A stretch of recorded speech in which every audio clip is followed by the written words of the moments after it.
evening and welcome to today's BIC streams.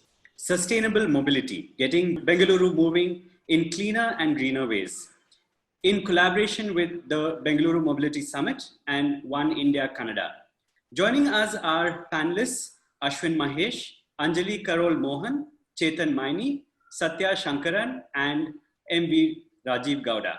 Before I hand over to Professor Gowda, a few quick announcements.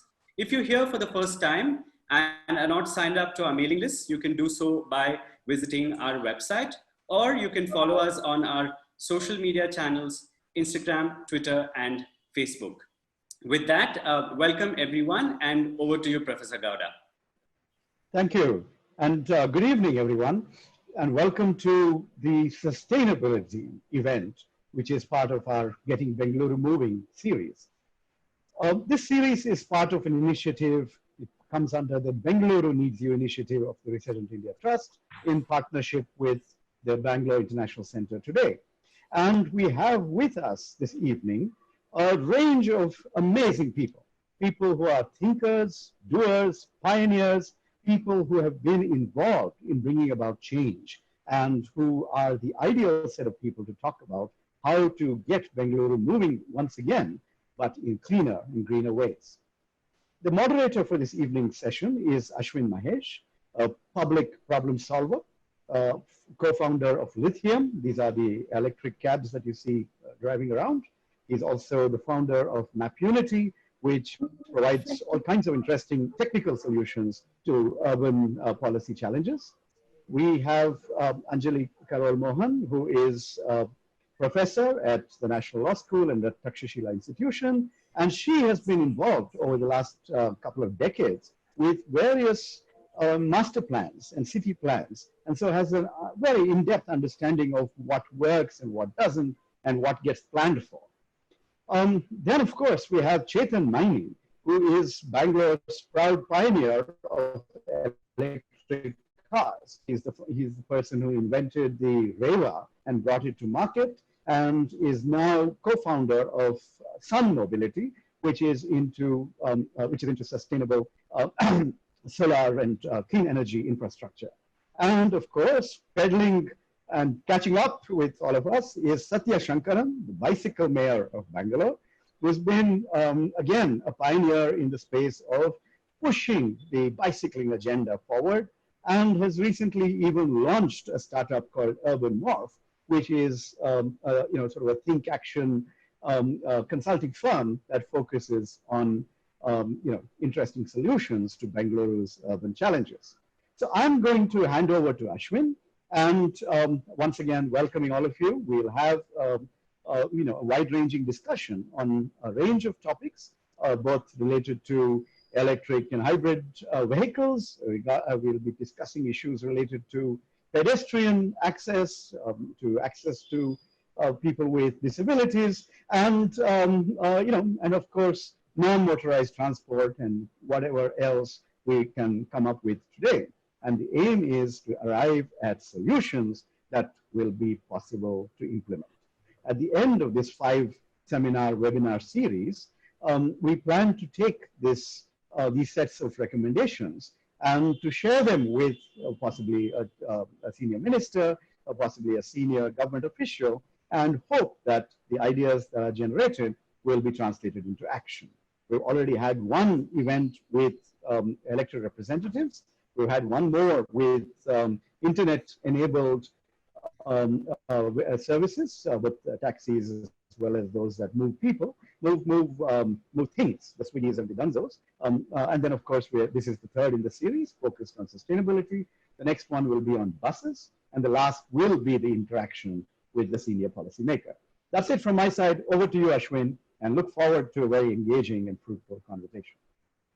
Okay, thank you, Rajiv. I'm going to go through the first set of things in a particular order.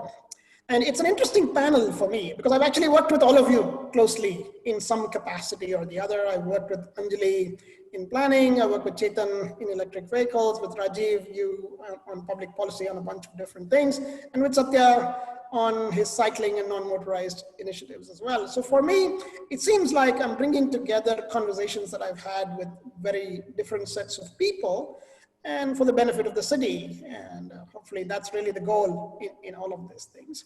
I'm going to start in a particular way, and I'm going to start with Anjali. And Anjali, I'm going to pose the question to you that we have discussed a lot in the past. And let's have a 5-minute conversation here between the two of us to address this question of a lot of the things that we think of as mobility problems, traffic problems, transport problems. They're not really traffic or transport problems, are they? They are problems of housing and problems of not locating employment properly and not thinking about the shape and the form of the city properly. And I've been on the B-Track steering committee for many years, and the police would always say to me, "Sir, BDA, BBMP, BESCOM, BWSSB, ಇವರೆಲ್ಲ ಕೆಲಸ ಬಿಟ್ಬಿಟ್ಟು finally they expect the traffic police to manage everything on the street." The reality is that these problems should not even exist as mobility problems. Let's start with that. Yes, I am in complete agreement with you that a lot of the chaos that we see and which we say are mobility issues are in fact not mobility issues per se, but rather are a manifestation of the form and function of the city, right? So whatever that form and function may be of the city. And in some sense, these mobility challenges have emerged because, as you rightly said, we have not given enough thought to how the city is growing in various segments, how these segments or these spaces that the city is expanding into, how these are speaking to each other, if at all they are, and what are the various functions that these various patterns of the city, what are the these various geographies, sub-geographies in the city are performing vis-a-vis the city as well as with each other. So I think there has not been enough, or at least it's not been operationalized in the way that it was envisaged, whether through the master plan or any other policy instrument. Now, why that has not happened is another issue, but essentially what you're saying is bang on, that these are not mobility problems, rather they manifest, they seem to be mobility problems, but are embedded in other issues that the city is facing. Okay, so the question I was asking is, you were part of the master planning process in the last couple of years. Yeah. So if one set of people are neglecting to do what they need to, and this becomes a mobility problem, why are they neglecting to do this? What is stopping the BDA or various planning authorities from actually paying attention to these things? I mean, I have some thoughts on this, but the question that I'm asking is, for the longest time, people would say, oh, Bangalore has grown so fast that before we could realize it, so many things had changed. But I don't see how that could be true. Every electricity connection is given by BESCOM only. Every building comes up in front of the BBMP engineers only. It cannot be that they don't know how the city is growing. Clearly, the private companies that are serving this market know how the city is growing. Is there a basic data problem of saying, we know how the city is growing? Actually, so there is so I will take a step back, and I will go back to, I would like to reframe this to say that the city is not growing as it was anticipated to grow, right? So the city is growing in so many ways. What the form that the city is taking, or the function that particular form performs, is very different from what was anticipated. And because I'm a planner, I will take the planning lens over here. And there are various lenses one can take to explain how the city is functioning. But from a planner's lens, there is a huge problem in the way this planning is happening, right? And then it's not that we come to an end with our problems there. I would really go back to what I was saying was that first there is a problem in the way we are planning our cities. Bangalore is not an exception to it. It is also about the operationalizing of that plan. How effective is the implementation of that plan? Howsoever faulty it may be in some aspects, there is some sort of a vision to the city. There is some sort of a, one is looking, it is a futuristic planning that one is looking at. So we are not able to operationalize the way we had anticipated it. And because there is a gap between what was anticipated to what is actually unfolding on the ground, that is why there is an issue. Now, if we were to really understand as to why the problem is with the planning itself, I think it's also because the way, as I said, the way we are planning, it's largely a single agency function.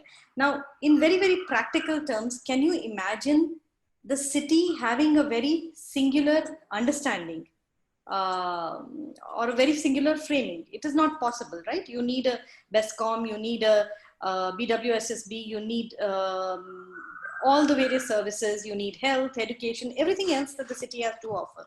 Now, can one agency have that perspective and be able to translate that perspective in a 2-dimension or a 3-dimension, which is referred to as a plan? And so therefore, the problem is that we are looking at one singular stakeholder, and we've just put that stakeholder onto a pedestal saying you are capable of planning for this for this complexity that a city showcases, right? Now that there is very little conversation between the various stakeholders who actually run the city to those who plan the city. And that's where the problem lies.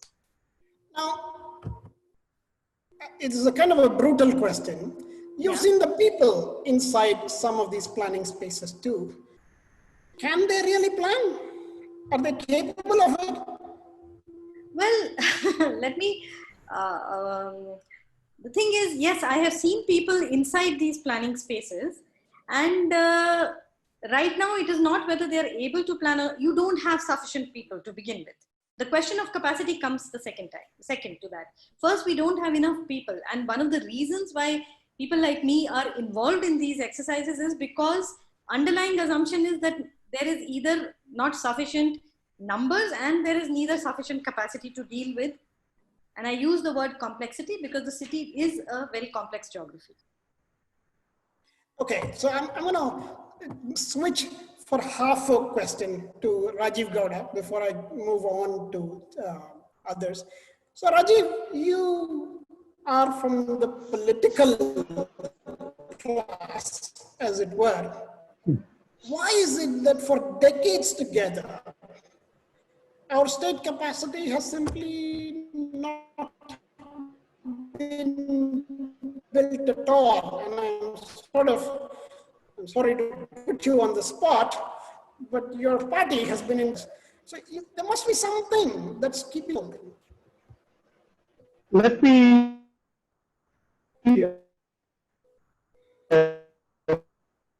put it what more. Basically there has been tremendous capacity, but that capacity has been directed towards other goals, not necessarily towards a longer term public sort of development of the city, but political economic agendas which have been focused on what you might call extraction.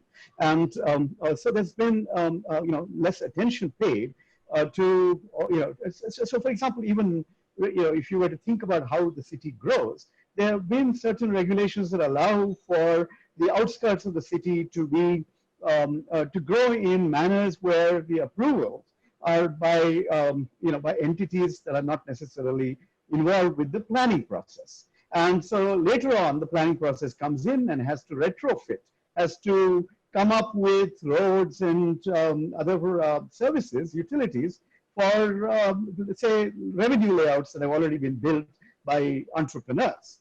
And so, and see, entrepreneurship is a very valuable thing. But, in this context, we want to balance people's desire to add value, but to the public interest, which is about ensuring that whatever rules and regulations allow people to do, entrepreneurs to do, also fits in with a set of constraints that allows the city to grow in a manner that's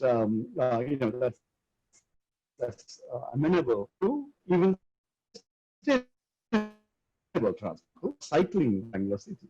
And there are large numbers of people, in certain socioeconomic classes who would welcome the opportunity to be able to get around on bicycles. It's just there's not enough possible, there's not enough safety. There's, concerns about that. And so these could all have been, anticipated and integrated with city plans, with road traffic agendas. Instead, we've been favoring motorized cars and and two-wheelers. And that's also because the bulk of the people who influence outcomes are driving these motorized options.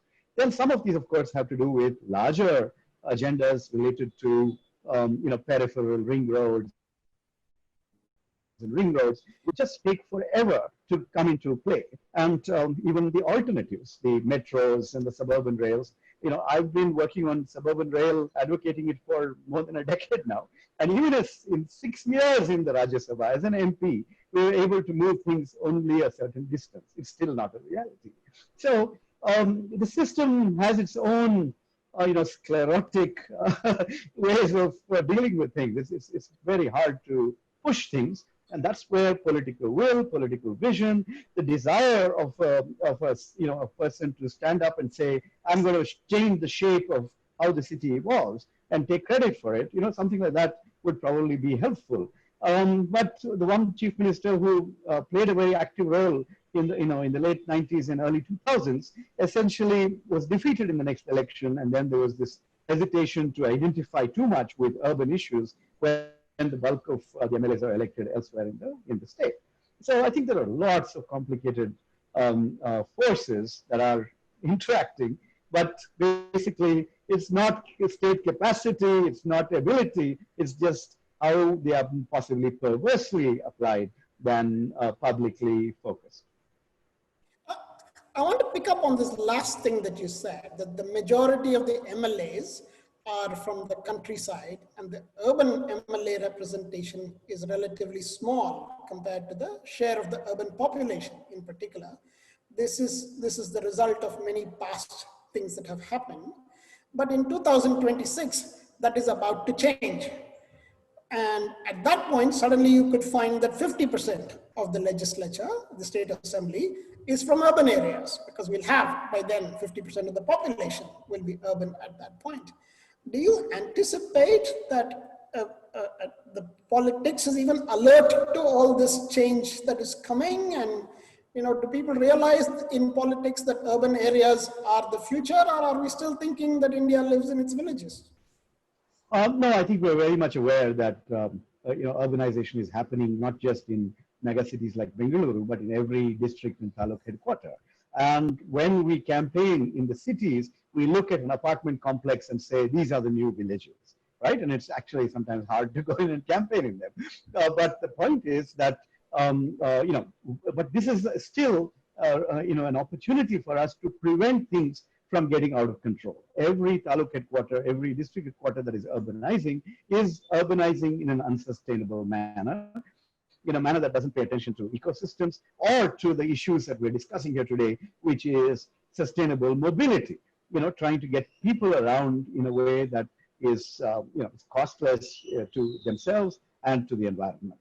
And there's not enough attention to that. And certainly, whatever planning we may or may not be doing for Bengaluru city, nothing, not even a fraction of that is at the moment being contemplated for or implemented for the other urbanizing parts of Bengaluru and the rest of India for that matter. And that's where I think all of us bringing these issues to center stage will really make a difference. And there's a lot that we have to do. I think the political class is very aware of what changes are happening, and and therefore you're going to see some positive action in the years to come. Well, often, in government, people try to solve problems by throwing money at the problem and thinking that expenditure is going to result in certain kinds of outcomes. But even, if you look at that, they seem to be throwing money at all the wrong parts of the problem. It's been apparent for many years that buses are important, walking is important, because more than half the people in the city take buses and walk.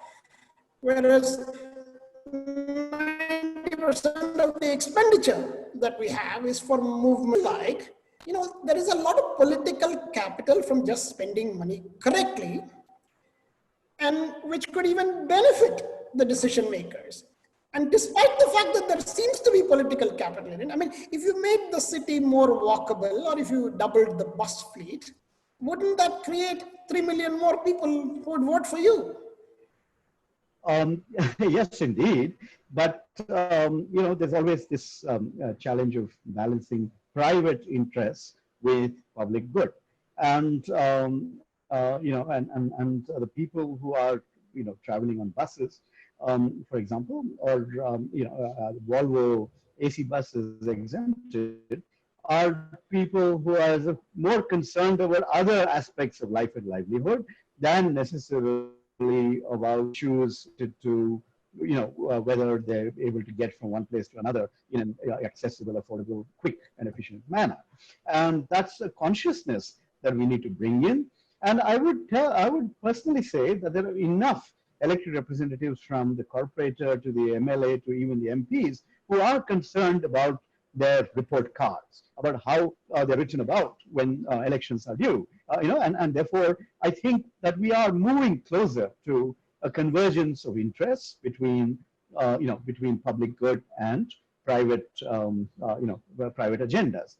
And there will always be some scope for, the need for recurrent expenditure because, that helps, keep things well oiled. If I were to, say, speak a little metaphorically, yeah. Yeah. Well, literally, maybe more correct than metaphorically. But just on that thought, one of the criticisms that we hear a lot is that central politicians don't want the states to do anything. State politicians don't want local bodies to do anything. If I talk to my local corporator, he always says, "Sir, MLA the bidalla, MP the bidalla." He's actually criticizing his other levels of government. You've been a central politician, so now should I think that are central politicians part of the problem or are they part of the solution? See, as a central politician, a member of parliament, I focused on issues that were relevant to my domain. So that's why we were trying suburban rail, which essentially involved, railways, which is a central subject, and the state government, which we needed the cooperation of. And that's the sort of thing that's absolutely in the domain of an MP. But the streets and the transport systems, etc., are very much the domain of the state legislature and then the Bengaluru Mahanagara. And I would not agree with anyone who says that I objected or obstructed anything, but maybe that's an easy excuse because things don't move fast enough. And of course, at the levels where there's direct involvement. See, I was in the Rajya Sabha, so I didn't have the same constituency responsibility, overlapping constituency responsibility as an MP and an MLA and a corporator would have, where they would each be probably vying for resolution of certain problems, the credit for resolving them, and things like that. And maybe wanting to ensure that some people that they favor would be the implementers of choice and the contractors of choice. So there's a little bit more of a complication there. But anyone who says that city is not being favored would be barking up the wrong tree because actually there's a lot of money that comes in from central funds and state devolved funds and various JNNURM and you have Nagar Thana funds and things like that. So there is actually, the cities are awash with funds, and then you have this these other Amrut and other kinds of initiatives that the Modi Sarkar has come up with. So there is more than sufficient resource. Is it being harnessed right? And is it focused on the kinds of issues that we're talking about, which are so vital? Essentially sustainable mobility solutions in every sense of that term.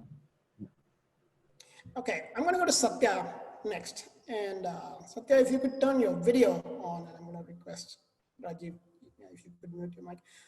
Anjali, if you could also turn your video off, that might help us. Satya, can you turn your video on? I am on.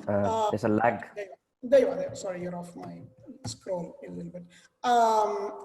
So I'm going to come to you with the same question. And I see how you are struggling with a post-problem, as it were, that it's almost like all the mistakes happen And then we're trying to say, what should we do about non-motorized transport? How should the cycling be enabled and how should walking be enabled and all of that stuff. And I remember asking at the time of the budget 2-3 years ago, why is it that you're willing to give, thousands of crores to metro, hundreds of crores each year in BBMP to road building, but not even a few crores each year to do cycling, or a few tens of crores each year to do proper walking? Most of the pedestrian stuff that is built isn't really walkable.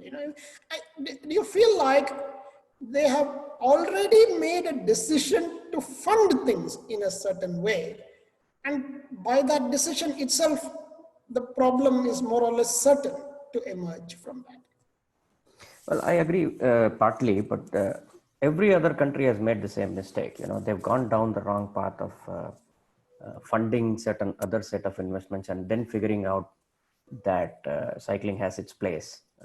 If not in large numbers, it has its place in each country. So every country has gone through that path, and we are seeing a resurgence now in certain countries as to why cycling is an effective option for certain trips that you can make. And in that, we need to look at how do we fund certain amount of things. So there are two aspects of it. One is the public infrastructure that needs to be funded in the right way. And those monies have gone into motor vehicle for a long time. And if it needs to come back into non-motorized transport, we have to look at how does the political economy justify that investment? It's very important to note that, because that comes back to how people look at cycling at all. We talk about these macro issues of how the city is planned. Yeah, transportation is a derived demand. So all the problems that we create has a fallback on, if there is huge sprawl, you can't obviously have a lot of cycling happening. So it has, all of these things have interrelated effects, as you discussed. But coming to allocating monies towards cycling, I find that now is a good enough window of opportunity to do, because it is becoming popular across the world. There is a story to be told, and how that also had to come on. The behavioral change also had to come on. There has to be a story and a window of opportunity that we can grab. And fortunately, it has come across. I'm going to pause you for a second and ask us, is it fair to say that the typical expenditure on cycling in a given year in the city by the government at different levels is not even equal to the cost of building one road? It is not, and everybody knows that. And it is very easy to see that the cost of investing in bicycling is very, very small, and the benefits that it can accrue is very large. There is no doubt about that. The question is, why aren't they doing it, and how do we get them to do it? These are the only two questions I've been trying to answer. And part of the problem is coming back to the what is popular now in terms of, there's so much of fight just to get public transport, which is far more acceptable and accessible to more people. So if you look at a public transport mode share, it should be far, at least 5 times larger than a non-motorized vehicle mode share.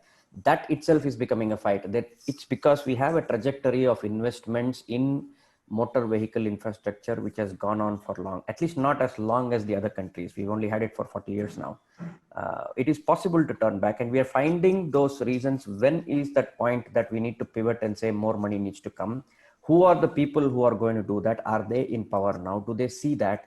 Is cycling popular enough for them to say that there is a political economy around doing something?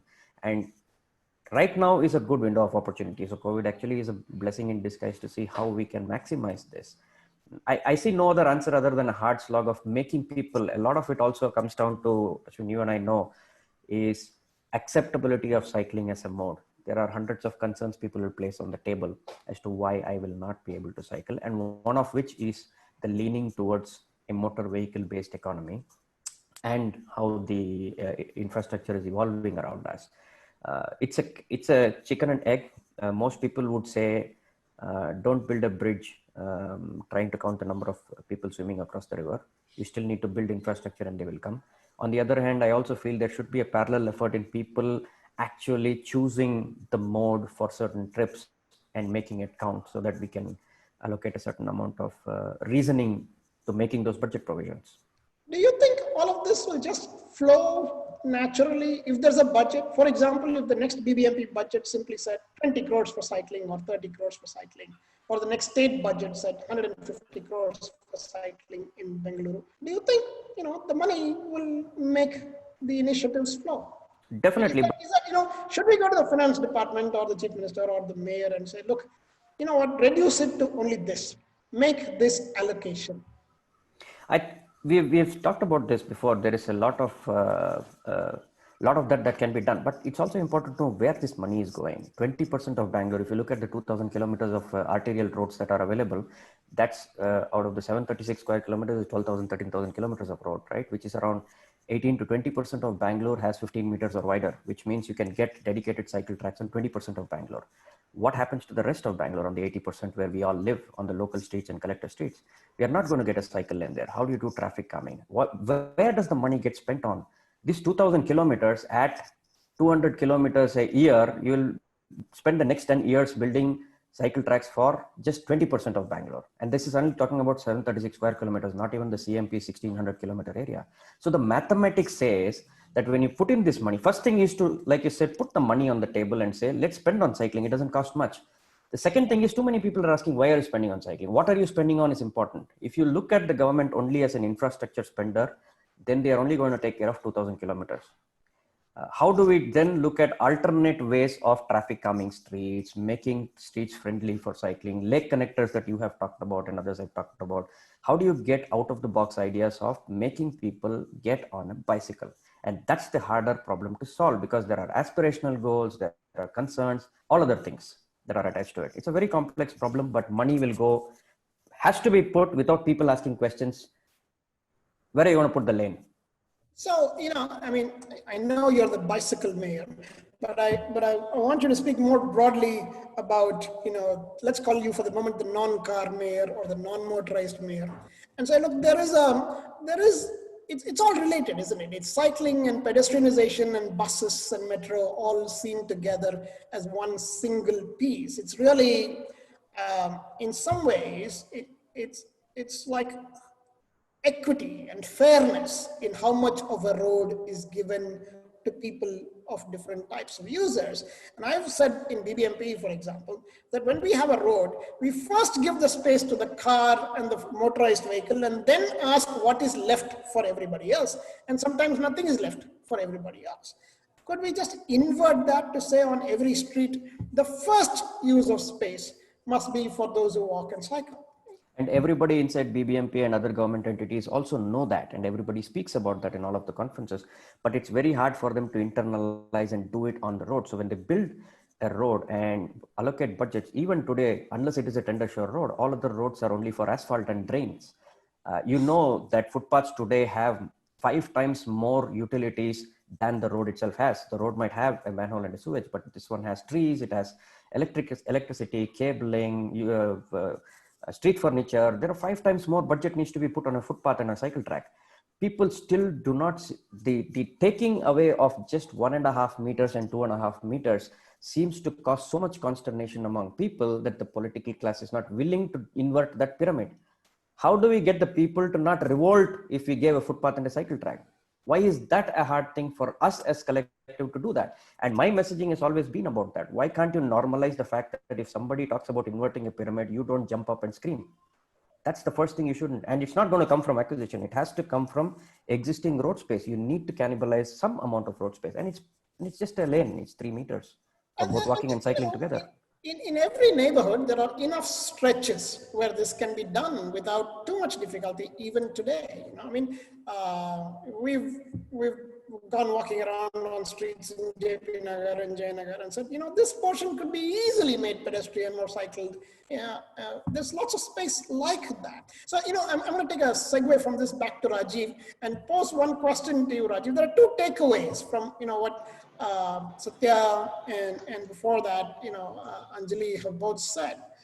Can we push for a better budget for the things that really matter to a lot of people in the coming budgets of BBMP and the state government? Can we push for larger budgets for the things that really have We create a program where communities can say, we'd like the following streets to be pedestrianized or non-motorized, and let communities pick 100 streets across the city that they turn into something other than streets for cars. Rajiv, could things like that be goals from today's discussion?